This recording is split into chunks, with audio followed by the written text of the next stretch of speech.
দিনের কাগজে গাজীপুরের যে আমাদের স্টাফ রিপোর্টার রয়েছে আমাদের আসুজ্জামান তহিন, আজকে তহিনের যে হত্যাকাণ্ড ঘটেছে, এই হত্যাকাণ্ড ঘটার পরে আমি সহ এখানকার গাজীপুরের সকল গণমাধ্যম কর্মী এবং আমাদের সহকর্মীরা এবং সবচাইতে হলো গাজীপুরের সকল গণমাধ্যম কর্মীরা তারা ঘটনাস্থলে এসেছেন।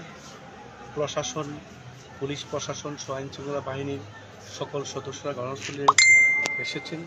তারপরে তাকে লাশকে উদ্ধার করে গাজীপুর সদর হাসপাতালে নিয়ে এসেছে।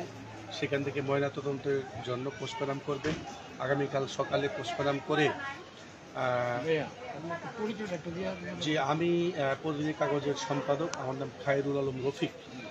তো আগামীকাল 10টায় আমরা পোস্টমর্টম শেষ হওয়ার পরে এই গাজীপুর চৌরাস্তা, যেহেতু তিনি দীর্ঘদিন ধরে থাকেন এবং সাংবাদিকতা করেন এবং এখানকার স্থানীয় লোকজনের সঙ্গে তার একটা সুন্দর সম্পর্ক রয়েছে, পরিবার সেখানে বসবাস করে, সেক্ষেত্রে গাজীপুরের ঈদগাহ জামের মসজিদ জোহরের অর্থাৎ জুমার নামাজের পরে জানাজা সম্পন্ন করা হবে।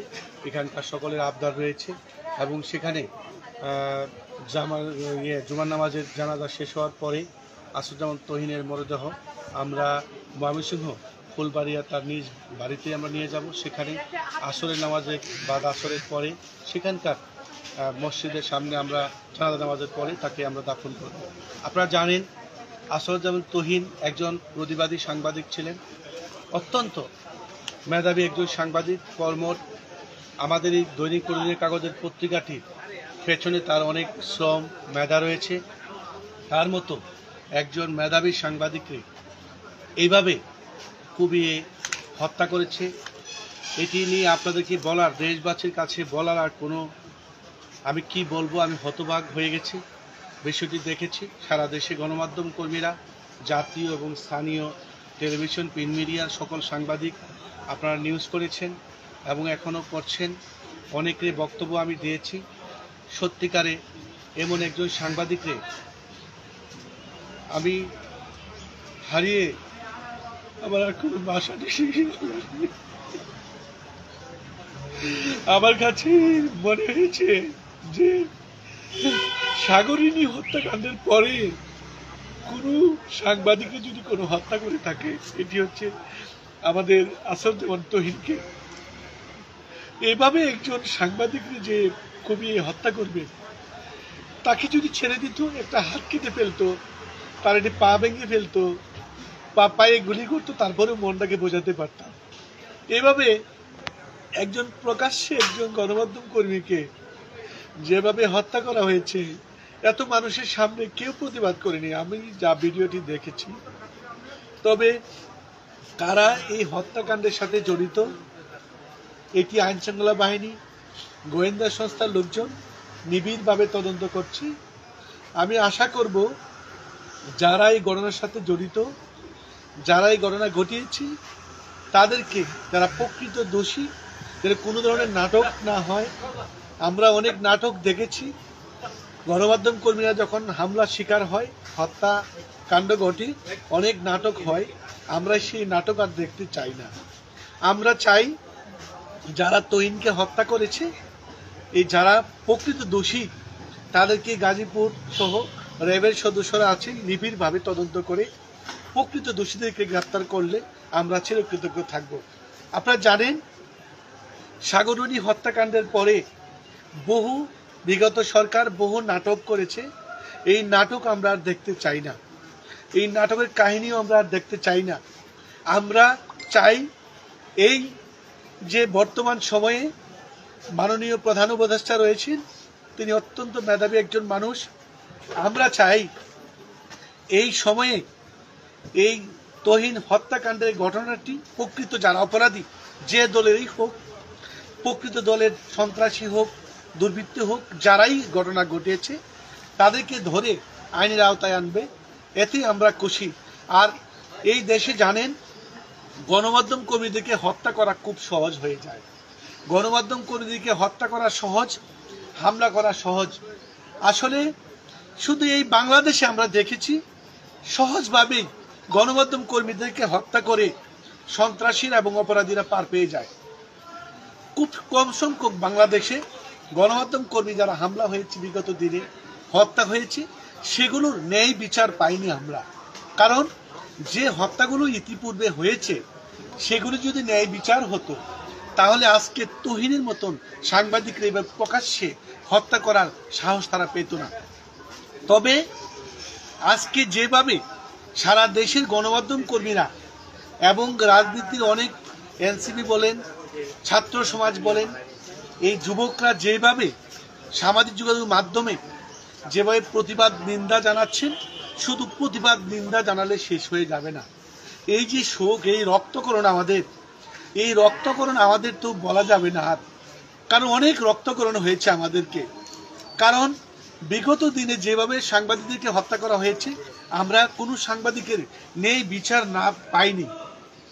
এবার যে ঘটনাটি ঘটেছে, এই সময়ে আমি চাই তুহিন হত্যাকাণ্ডের যারাই জড়িত, যারা ইন্ধন দিয়েছে, যে রাজনীতি দলেই হোক, প্রকৃত ঘটনা যারা ঘটিয়েছে তাদেরকে যেন গ্রেপ্তার করা হয়।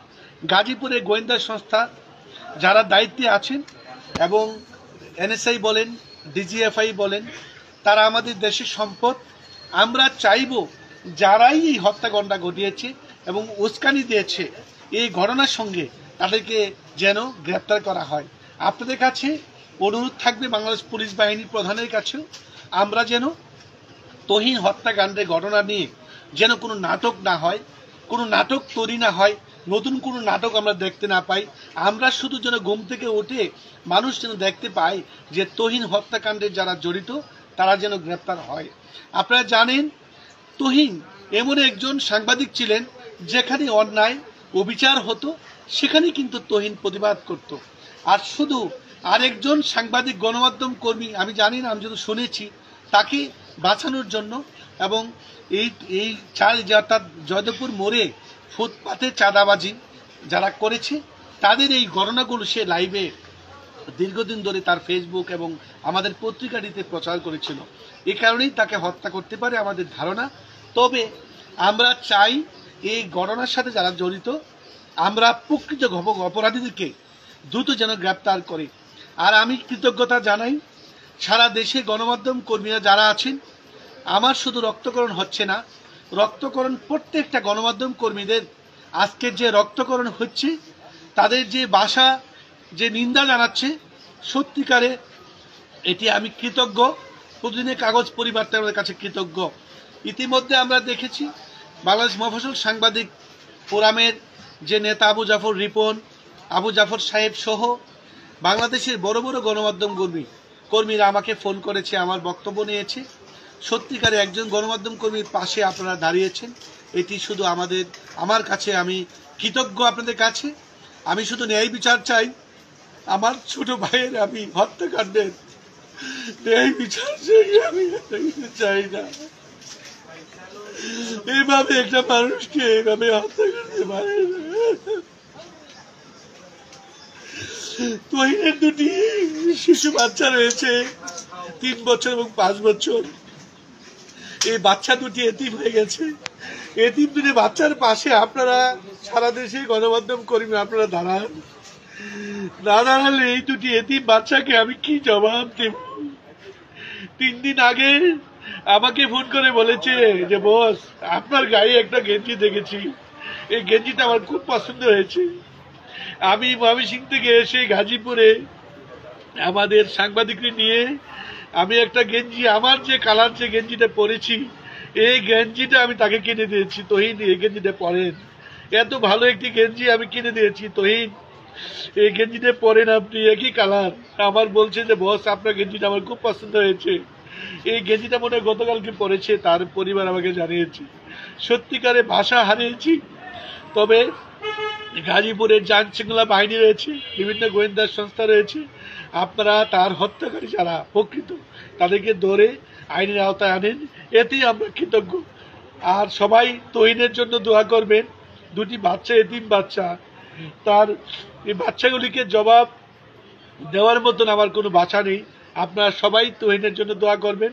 সবাই আসুন, আগামীকালকে গাজীপুর ঈদগাহ যে মসজিদ রয়েছে সেখানে নামাজের পরে জানাজা হবে, সবাই তার জানাজায় অংশগ্রহণ করবেন। তারপরে আমরা তার লাশ মরদেহ আমরা তার নিজ বাড়ি ময়মনসিংহ ফুলবাড়িয়াতে আমরা নিয়ে যাব। সেখানে আসরের পরে নামাজের পরে দাফনের ব্যবস্থা করব। আমরা সবাই থাকবো, যে কোনো বিষয় তথ্য থাকলে আমার কাছে জেনে নিতে পারবেন। সবাই ভালো থাকেন।